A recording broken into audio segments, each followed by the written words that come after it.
जी।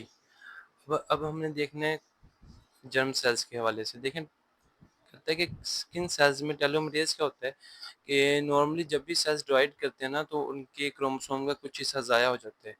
सही है? तो अब उसको उसको बचाने के लिए टेलोमेरेज़ होते हैं एंजाइम, और ये करते हैं, ये जो नॉर्मल क्रोमोसोम होते हैं ना, उनके एंड्स पे कुछ रिपीटेड न्यूक्लियोटाइड्स लाइक एक पैटर्न बनाते जाते हैं, और उसका फ़ायदा ये होता है कि जब भी डिवीजन होती है तो सिर्फ़ यही ज़ाया होता है। सही है? और असल क्रोमोसोम को कुछ नहीं होता।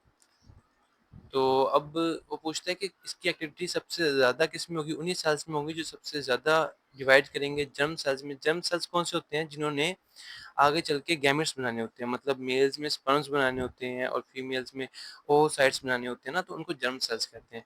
फिर हमारे पास आ जाता है कि जर्म सेल्स जो हैं वो कहाँ से आते हैं? अच्छा देखिए, जर्म सेल्स ऐसा होता है कि अराइज़ करते हैं एक्टोडर्म से। एक्टोडर्म से अराइज़ करके ये, मतलब ये है यolk सैक, और ये अपने पास लाइक ये एक्टोडर्म से अराइज़ करते हैं और वहाँ से ट्रैवल करके जाते हैं यolk सैक में। सही है? फिर यolk सैक में, मतलब 3rd वीक पे ना ये ट्रैवल करके जाते हैं यolk सैक में। यolk सैक में अराइज़ करते हैं और वहाँ से फिर ये 6th वीक में जाते हैं गोनाडल रिजेस में। गोनाडल रिजेस क्या होती हैं? ये ना अपने क्या कहते हैं, बैक ऑफ कह लो, बैक ऑफ फीटस की जो बैक वाल होती है ना, उसके अंदर रिजेस डेवलप होते हैं, जिन्होंने गोनेड्स बनना होता है, मतलब ओवरीज़ बनना होता है या टेस्टिस बनना होता है ना। तो उसके बाद 6 वीक में ये जाते हैं जर्म सेल्स, जिन्होंने गैमेट्स बनाने हैं गोनेड्स में, जो सेक्सुअल ऑर्गन्स हैं। ठीक है? तो 6 वीक में ये लोग ट्रैवल करते हैं। तो इनसे रिलेटेड कुछ एमसीक्यूज़, बल्कि पहले हम सारा समझा दूँ आपको। मज़ीद ये पूछेगा कि एपिब्लास्ट और हाइपोब्लास्ट क्या होती है? ये आपको दिखा देता हूँ। ये देखें, ये पहले तो आ गया कि इस तरह ट्रैवल करते हैं कि यolk सैक में आते हैं 3rd वीक में, ठीक है? और वहाँ से फिर ये ट्रैवल करके जाते हैं किधर? जेनिटल रिजेस में 6th वीक में। फिर अपने पास आ गया कि ये देखें, ये अपने पास जेनिटल रिजेस हैं साइड के पीछे ना, बैक वॉल पे, जिन्होंने गोनेड्स बनना है, और ये आगे yolk सैक है। अच्छा, एक सवाल वो ये पूछता है कि जो सेमिनिफरस ट्यूब्यूल्स हैं, जो टेस्टिस के अंदर होती हैं, उनकी बेसल लेयर में कौन से अनडिफरेंशिएटेड जर्म सेल्स पड़े हैं? तो उसमें आपको मैं दिखा सकता हूँ, स्पर्मेटोगोनिया होते हैं, स्पर्मेटोगोनिया ए, फिर उनसे स्पर्मेटोगोनिया बी बनते हैं, फिर primary spermatocyte, secondary spermatocyte, spermatids, sperms. तो ये मियोसिस की वजह से ऐसा होता है। ठीक है? तो मतलब यहाँ से मियोसिस स्टार्ट होती है। मियोसिस प्राइमरी स्पर्मेटोसाइट से फिर 2 बनेंगे, 2 से 4 बनेंगे ना, तो फिर वो स्पर्म्स बन जाएँगे। तो बेसल में कौन होता है? स्पर्मेटोगोनिया। इसी बल्कि बाद में देखेंगे, ये वही चीज़ है कि ये सेमिनिफरस ट्यूब्यूल्स हैं और यहाँ स्पर्मेटोगोनिया पड़े होंगे। अच्छा, बस इतना ही, बल्कि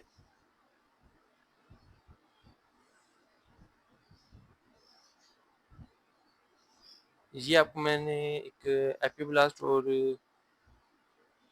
चलें ये फिर आपको मैं बाद में दिखा दूँगा एपिब्लास्ट क्या होती है और हाइपोब्लास्ट क्या होती है। इसमें बस आप ये याद कर लें, समझा देता हूँ कि जब अभी अर्ली स्टेजेस में होता है, तो अर्ली स्टेजेस में ना 2 ही लेयर्स होती हैं हमारे पास। एक होती है एपिब्लास्ट और एक होती है हाइपोब्लास्ट, सही है? तो ये 2 लेयर्स होती हैं, और बाद में क्या होता है कि 3 लेयर्स बन जाती हैं। इनके दरमियान एक मेसोडर्म भी आ जाती है। तो फिर ये एक्टोडर्म बन जाती है, ये मेसोडर्म बन जाती है, और ये क्या बन जाती है? एंडोडर्म। तो बस इतनी सी बात थी। अब हम इसे देख लेते हैं। सेल्स जिनमें मोस्ट टेलोमेरेज़ एक्टिविटी है वो जर्म सेल्स हैं। प्राइमोर्डियल जर्म सेल्स डिराइव कहाँ से होते हैं? एक्टोडर्म से। और yolk सैक में 3rd वीक में आके ये अपीयर होते हैं। अच्छा, टेलोमेरेज़ की एक्टिविटी सबसे ज़्यादा जर्म सेल्स में होती है, क्योंकि सबसे ज़्यादा डिवाइड इन्होंने करना होता है।